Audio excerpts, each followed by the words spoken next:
Hello, Snakes. My name is Dante, and today it's Podcast Tuesday once again. Unfortunately, I'm in a in a rehearsal for makeup as part of my shoot, which is gonna be right at the end of November. So yeah, we're just doing our last meetings, last rehearsal, so I'm not able to make it to the podcast, which means I recorded this podcast.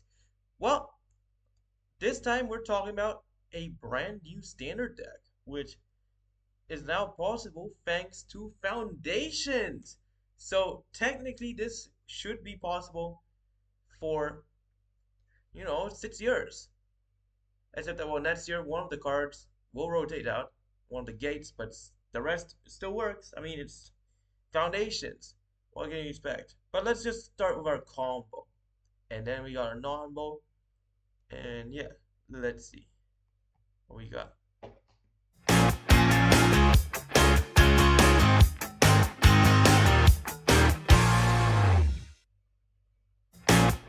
We got Bloom Tender, Intruder Alarm, and Shrieking Drake, allowing you to basically generate infinite mana by infinitely casting Shrieking Drake by just tapping Bloom.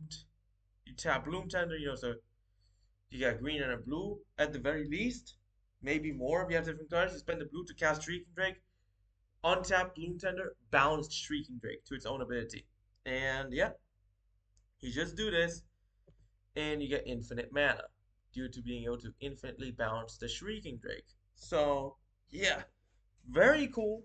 And, yeah, infinite ETBs as well, not just infinite mana. So, yeah, not blue mana, but the rest of the cards you should be able to get, one infinite of each. Now, let's go to our non-bow. And it is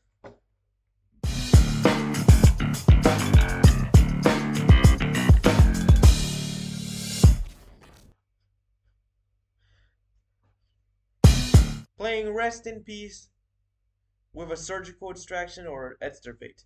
This basically, if you're to add, anti-graveyard, adds out the opponent's graveyard, to stop a graveyard decks, then don't, put like Rest in Peace and extirpate or surgical extraction in the same deck, because Rest in Peace will edge out all the graveyards. Surgical or extirpate has to target a card from a graveyard. So neither of those cards would work with a Rest in Peace on the battlefield. So you wouldn't be able to slap out, all the cards of someone with one of those. So yeah, that's basically the non-bow. Let's start with our main deck. And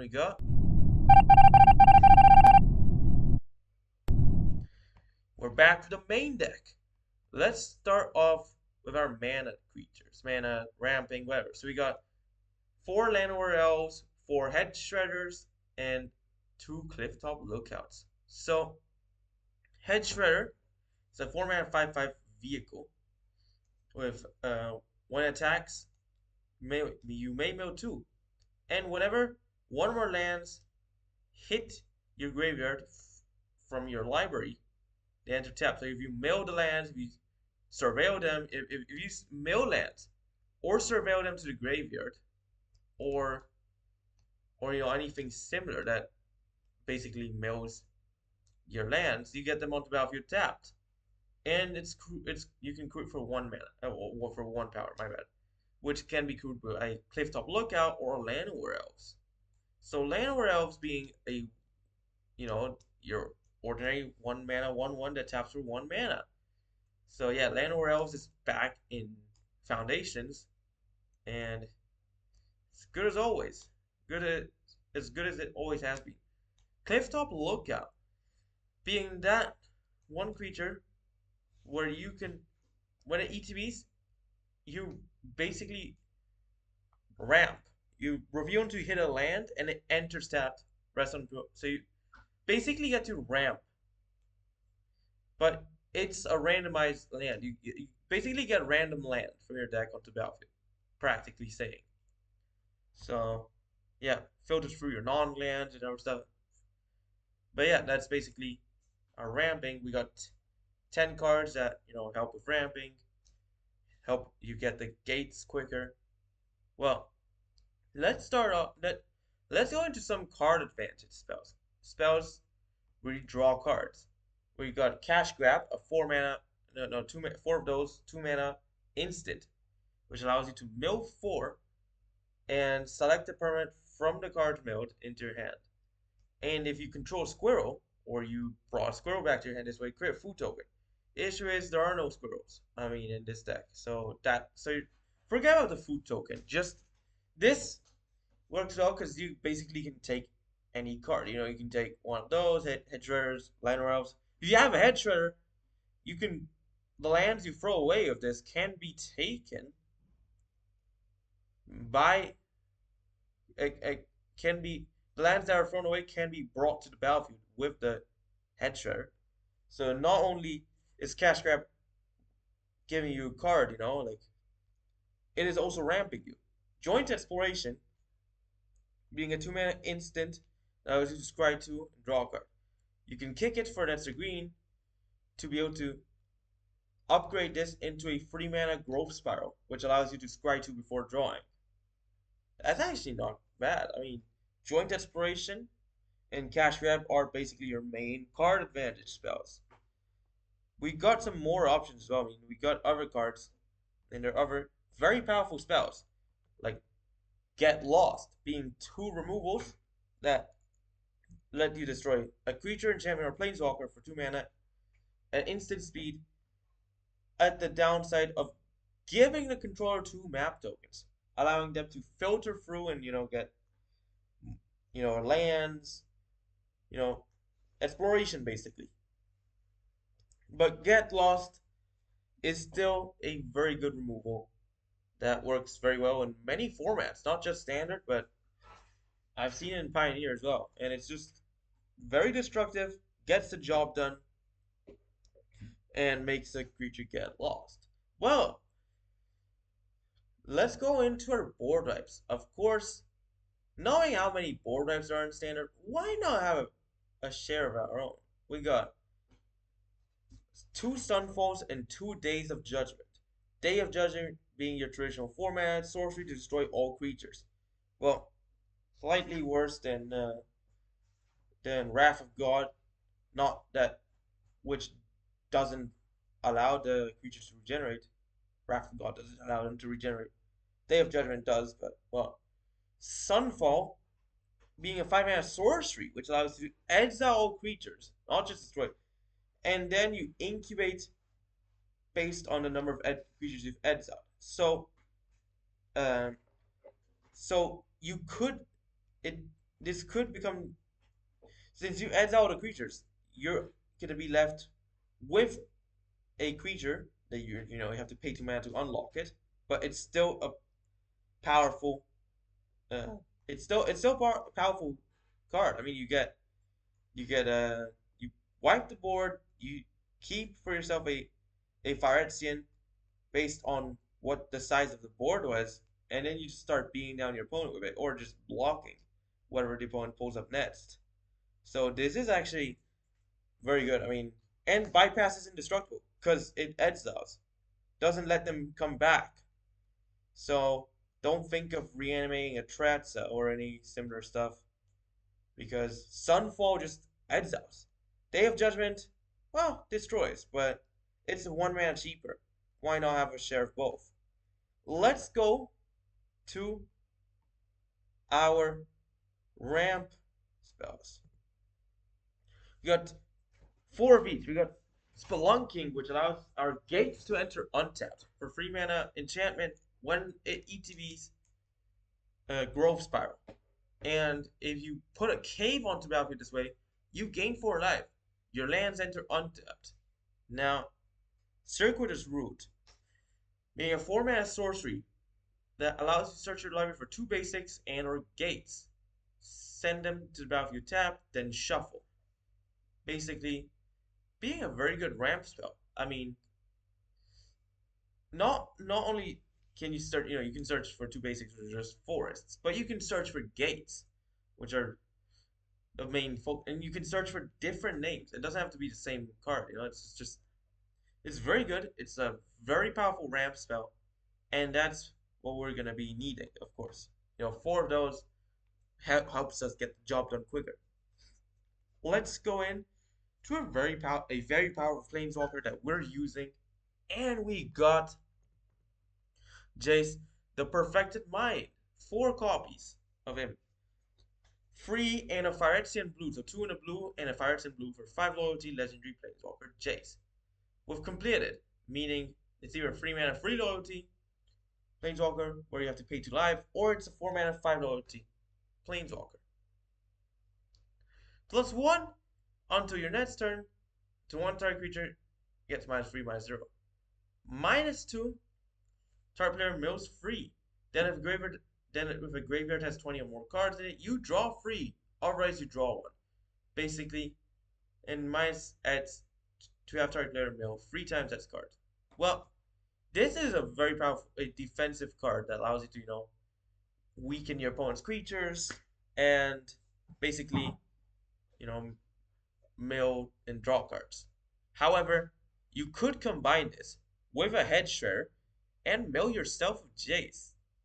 Like, how cool is that? You just mill, mill, bring some lands, so it can help you get the job done quicker. Minus Ed's being able to, like, if you literally cast it for four mana and you have Hedge Shredder, so turn 5 Jace. So turn 3, an ideal win would be turn 3 Spelunking, turn 4 Hedge Shredder, turn 5 Jace, mill yourself for 15 and somehow pull off the win with Maze's End if you get the right cards. So yeah, and that's basically our non-lands. Let's go into our lands. We got the Surveil lands. You got 1 Hedge Maze and 2 Lush Porticos, allowing you basically entering tapped and surveying for 1. Yeah, with Spelunking they will enter untapped. They're just your dual lands that aren't gates. And if you have a Hedge Shredder, you could just shred land from the top and put it onto battlefield. That doesn't sound bad, right? Let's go into the gates we will be playing. We got 3 selected guild gates, 2 Simic guild gates, 2 Fran portals, no, 3 Fran portals, and every other gate will have 1 copy. So 1 Izzet, 1 Orzhov, 1 Gruul, 1, uh, 1 Demir, one of everything else. Because your main colors will be green, blue, and white. Fran Portal being a hybrid, allowing not only is it a gate, but it also turns itself into a basic land type, being able to count as a forest, as a plains, or whatever you basically need in the moment. The issue is that it's a fast land, meaning if you have more than 3 lands, enter tapped, and it costs you 1 life to tap it for mana. But yeah, that's basically our gates. There are much more gates, but they're not standard legal, sadly. Like, not even Pioneer legal. If we think about, Gateway Plaza, that is Pioneer legal, but it's not standard legal, unfortunately. Let's go into our WinCon land. We got Maze's End. 3 of those, they enter tapped, tap for a colorless, and for free mana, tap, bounce, search your library for a gate, put it on battlefield, then shuffle.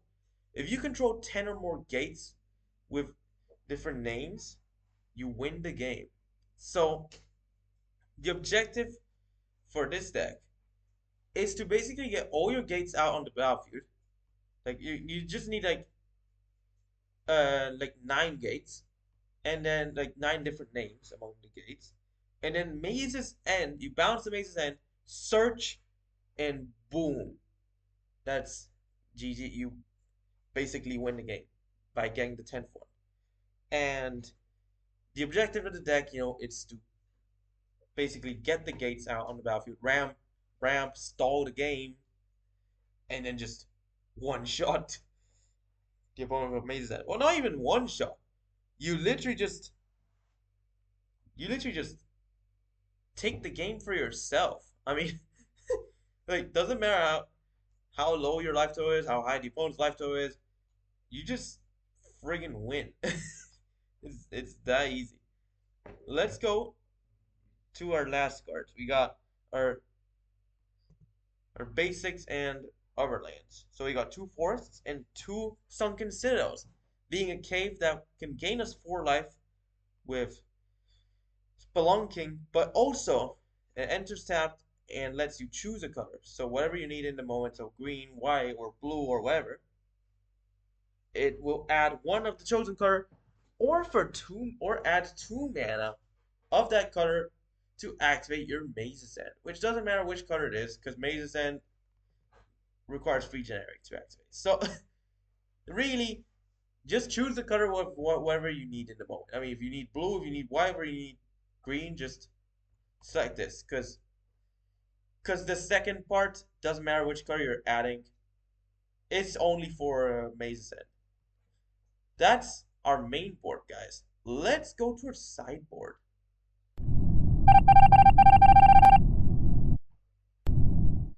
Alright, so this is our sideboard.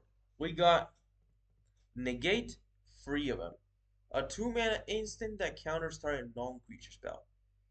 That's basically your standard counter. I mean, negate, essence scatter, spell pierce. Those are the type of counter spells you're gonna see in standard for a lot of the time. I mean, they're they're not gonna like leave standard anytime soon, and they're just very good. You just counter what you need.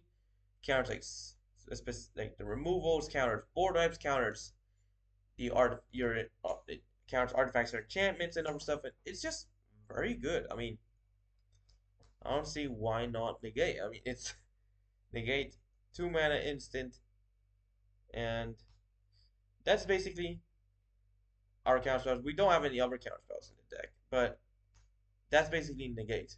Let's go into our stats enchantment, which basically slows down the opponent for 2 copies.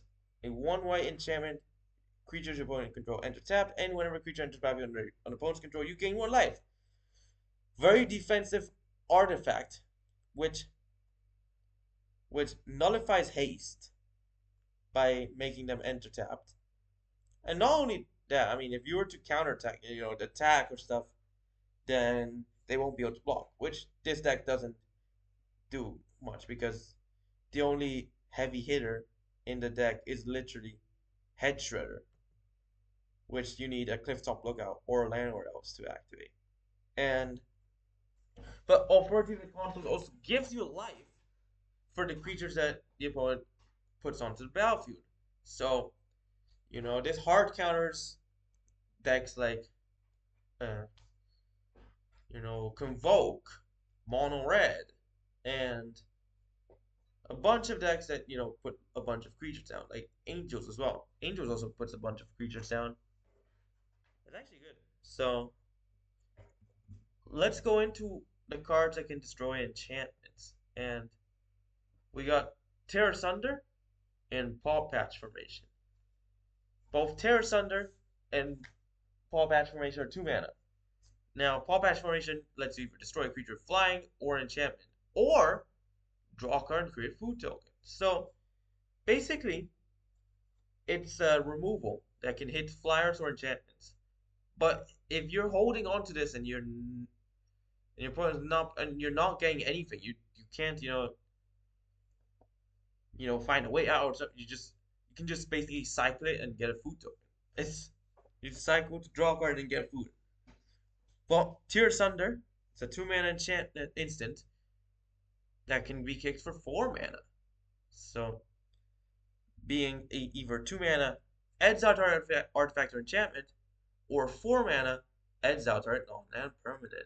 Wow, that's actually very powerful. I mean, they literally are powerful removals that can exile artifacts or no, not exile, get rid of artifacts or enchantments. I mean, well, Paw Patch Formation can't get rid of artifacts, but they can Both get rid of creatures if that's necessary. I mean, Pop Acceleration can hit a flyer, and Terror Thunder can be kicked to basically hit anything.